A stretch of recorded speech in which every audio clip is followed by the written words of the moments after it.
Happy Thursday, everybody. It's Ptony, your friendly Catholic vlogger. Freaking love the story so much. I'm so excited. So once upon a time, I was studying to be a priest. I say that a lot. And one day, my mom sent me the phone number of this young man named Nate. She told me that Nate was this guy that kind of wanted to become a priest and asked me if I'd be willing to, reach out to him and talk to him about studying to be a priest and stuff, because that's what I was doing at the time. And of course the answer is yes. I'm super excited to talk to somebody who wants to become a priest, because priests are the best, and I was really excited to become a priest, and I miss those days. So I call him up and I say, hey, I've heard you want to become a priest, is that true? And he said, yeah, it is true, kind of. Well, here's the thing. This guy Nate, he prays, right? He's a person who prays. And that's a good thing. He was in a relationship with somebody, but during that relationship, he felt a call to the priesthood. And so Nate is such a radical go-getter guy. So he decided to break up with his girlfriend, and he went and he talked to a priest and said, hey, I want to become a priest just like you. Tell me what to do. And this priest told him, well, hey, that's really exciting. Why don't you finish college first? And then if you still feel this call to the priesthood, we'll get you into the seminary. And Nate was like, what? Wait, no, but I feel the call right now. I want to chase this right now.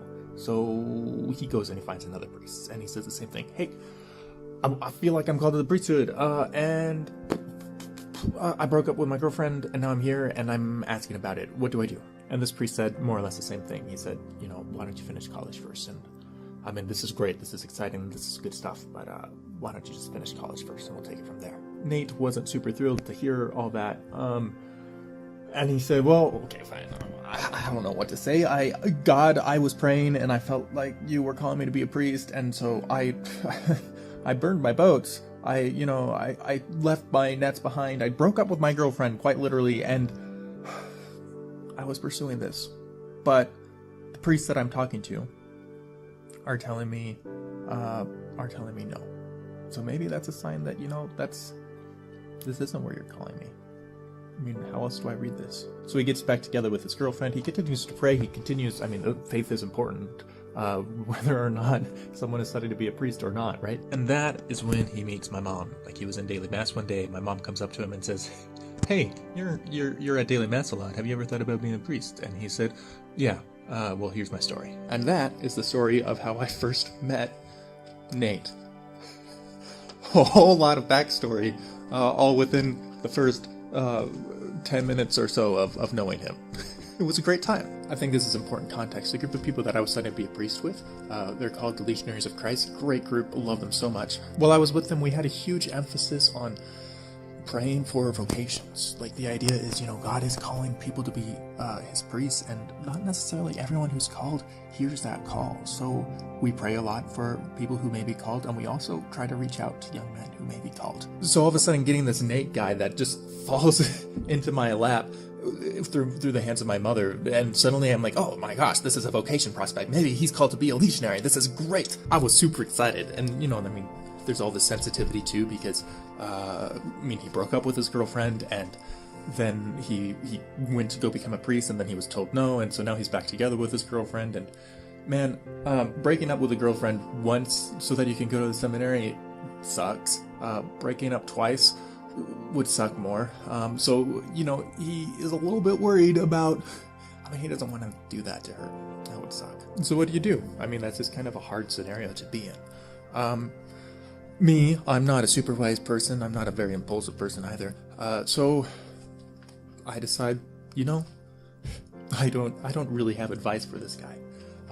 But what I can offer him is I can truck along with him in this journey. So I start calling him like every week or two. And in these phone calls, we talk a little bit, and more than anything, I just listen. Nate is this guy that has this tension in his life. He feels this call to the priesthood that never went away. And he also very much cares about this lady that he's dating, and he doesn't want to put her through a rough time again, right? Like, how does he treat her in the best way possible? And how does he also manage this call that he feels in his heart? Tough spot to be, right? I just listen. For a long time. And of course pray. That's the point of this whole story. So this goes on for a whole year, until finally it's September 9 days before September 15th. September 15th is the memorial of Our Lady of Sorrows, which is kind of a special day for the Legionarians. They have a huge devotion to Our Lady of Sorrows. And so it was a huge day for me. I mean, I was a Legionary, and Our Lady of Sorrows is kind of awesome. So I noticed that Our Lady of Sorrows is coming up exactly 9 days before, and I'd say, exactly 9 days before? Well, I should pray a novena for Nate. That sounds like a great idea. And so, very pleased with myself and my pious inspiration to spontaneously start a novena for Nate, I promptly forget about the novena for the next 9 days. And that was my novena. But here's the thing, it worked. Mary must have prayed that novena for me, because 9 days later on Our Lady of Sorrows is the first time that Nate ever called me instead of me calling him. September 15th was a really, really busy day, and so I wasn't available for a phone call, and Nate gives me a hard time for this later, but one of my religious superiors comes up to me and he says, "Hey, Peter," Brother Peter, I was Brother Peter. He says, "Brother Peter, this guy named Nate called and left this message." So I said, "Great, I'll try to call him back as soon as I can." But these days are really busy, so I don't know when that's going to be. I don't call back fast enough for Nate. So he calls me again, and he calls me again, until eventually my superior says, "Brother Peter, why don't you just come into my office right now? Whatever you're doing, I don't care. And we're going to call Nate." And so that sounded great, so I call him. And he was very...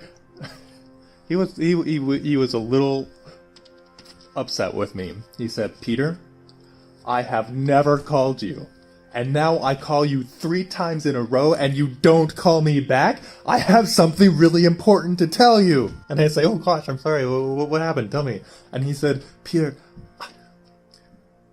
I'm gonna become a priest. I decided. I broke up with my girlfriend again, and I'm going for it. I'm so excited." And I was like, "Whoa, no way, this is great."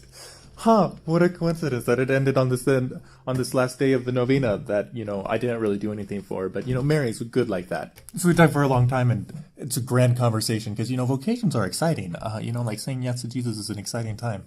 And so just kind of, talked about that. There was just so much overflowing joy in that conversation, because that's what happens when you say yes to Jesus. So that was a great phone call. Just kind of, like grinning in the euphoria of someone saying yes to Jesus. Right? And that's kind of my entire involvement in the story of how Nate found his vocation. There's a lot more to Nate's story. I just wasn't personally involved in all of it. I mean, let's be real. Up until this point in his story, what did I do? My mom found him, and my other mom, the mom in heaven, was the one that got him to say yes. Like, I didn't do anything. But that's what's so cool, and that's what I love about it. Please pray for Nate. He's a deacon now, and he's going to be ordained a priest in June, which is kind of surreal and crazy. And as you can tell, prayers work on him, so your prayers won't be wasted. Pray for good old Deacon Nathan. Just a cool story, and I wanted to share. And now I have. So, God bless and ciao.